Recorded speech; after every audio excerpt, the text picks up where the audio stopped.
Hola a todos, les habla Ricardo Serrano en una nueva nota, una nueva transmisión aquí en su canal de YouTube, Un Venezolano Informa. A tan solo 8 días de que se lleve a cabo el proceso de las elecciones regionales en Venezuela, el Consejo Nacional Electoral ha mantenido un hermetismo que ha tenido,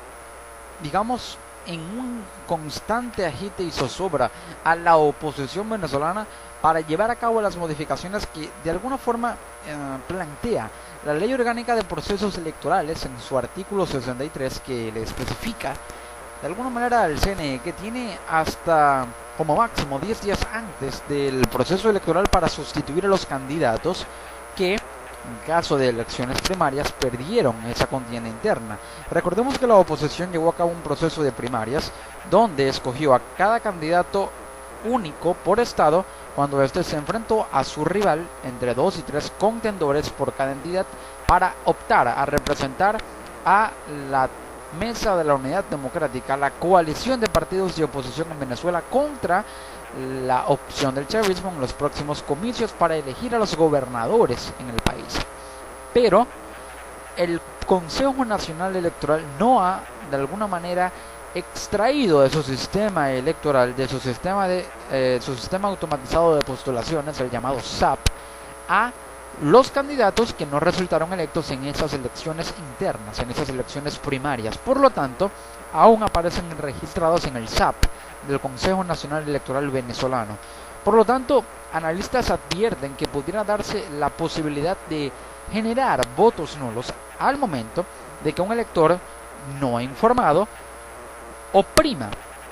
o seleccione la opción del candidato que no resultó electo. Caso contrario el del Partido Socialista Unido de Venezuela, el partido chavista, el oficialismo, que postuló a sus candidatos únicos por estado por selección previa, por consenso. Pero la oposición decidió escoger a sus candidatos primero en un enfrentamiento interno entre candidatos de cada partido por estado, para luego ser uno de ellos el candidato único de la coalición de partidos de oposición. No fueron sustituidos. Pueden aparecer los rivales que perdieron de esos candidatos electos junto a ellos en el tarjetón de la oferta electoral en la máquina de votación el próximo 15 de octubre. Por lo tanto, de alguna manera, al seleccionar un partido que en caso de apoyar al candidato que resultó victorioso, pero es el partido original del candidato que perdió, esos votos o sufragios quedarían registrados para la opción del candidato que perdió el proceso de elecciones internas. Por lo tanto, esto, de alguna manera, según lo advierte el periodista especializado en temas electorales Eugenio Martínez, implicaría que en el proceso de escrutinio tal vez sea válido ese voto. Sí, puede que sea válido, pero en el proceso de totalización, es decir, el proceso de transmisión de datos de cada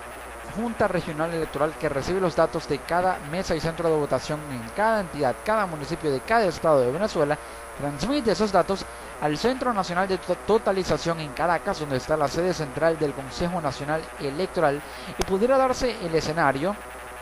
que de alguna manera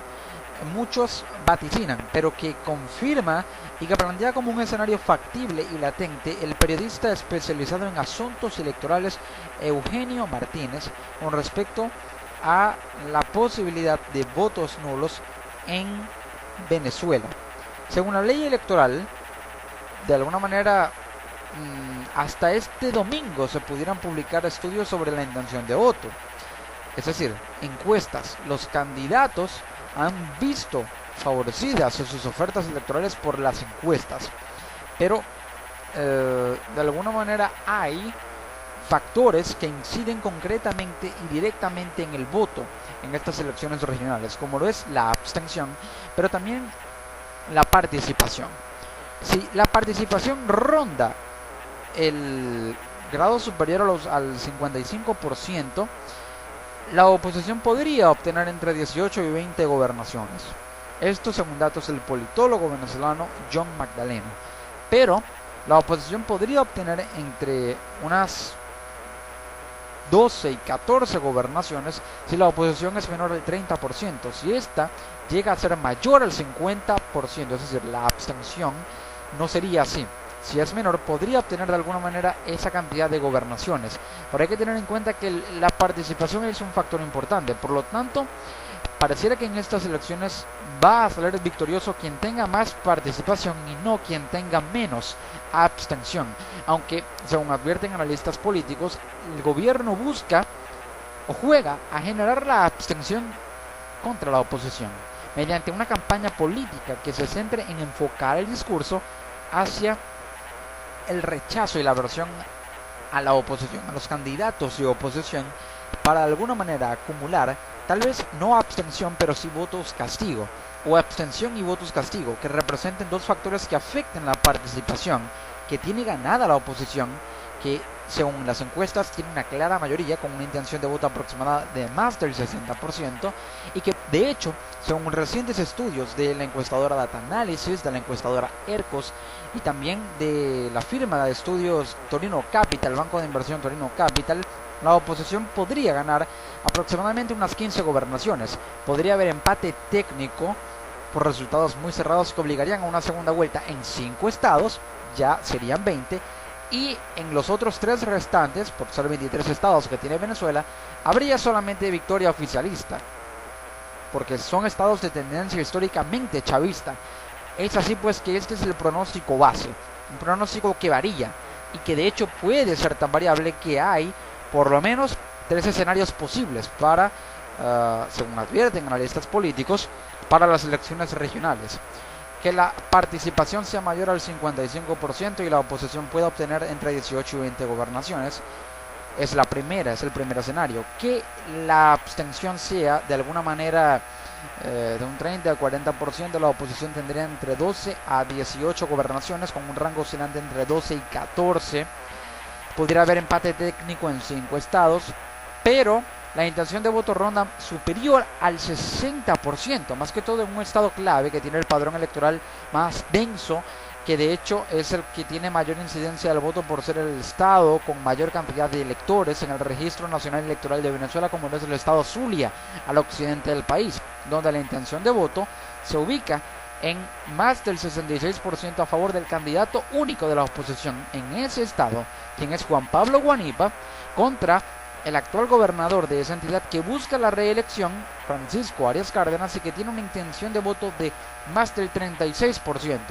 muy inferior a la del candidato de la oposición en esa entidad, al occidente del país, en el estado Zulia. Eso es una referencia de lo que pudiera ocurrir en un escenario en el que incluso ya advierten también dirigentes políticos que de ganar la oposición la mayoría de las gobernaciones, el gobierno buscaría generar la ingobernabilidad a esos candidatos electos de oposición, a esos gobernadores electos, como, según de hecho lo han advertido dirigentes políticos como José Manuel Olivares, candidato a la gobernación del estado Vargas, el diputado del Parlamento venezolano Miguel Pizarro y también el diputado expresidente de la Asamblea Nacional del Parlamento venezolano Henry Ramos Salud, acerca de que pudiera darse la posibilidad, también lo ha advertido el ex candidato presidencial Enrique Capriles Radonsky, figura prominente de la política venezolana, que el gobierno podría tratar de utilizar corporaciones estatales para tratar de monopolizar el presupuesto que llega del gobierno central a los consejos legislativos, y mediante ley se aprueba el presupuesto para suministrarlo a la gobernación, que gestionará y distribuirá ese presupuesto. Al monopolizar ese presupuesto en corporaciones importantes del Estado, por ejemplo en Zulia y Miranda, Corpo Zulia y Corpo Miranda, de alguna manera trabarían una gestión presupuestaria, económica y financieramente para de esa manera generarle resultados de gestión tan bruscos que eso tenga un efecto político y obligue a esos candidatos de la oposición a ceder posiciones ante la presión del gobierno, para evitar que una victoria abrumadora de la oposición implique gobernabilidad para el gobierno y no la ingobernabilidad que el gobierno buscaría generarle a la oposición si esta gana las gobernaciones, según así lo advierten analistas políticos. Por lo tanto, es lo que ocurre, pero resulta polémico, y ha sido polémico, que cuando ya venció el plazo de la sustitución de candidatos por sentencia del TSJ, que no tiene jurisprudencia para actuar en este caso, de alguna manera,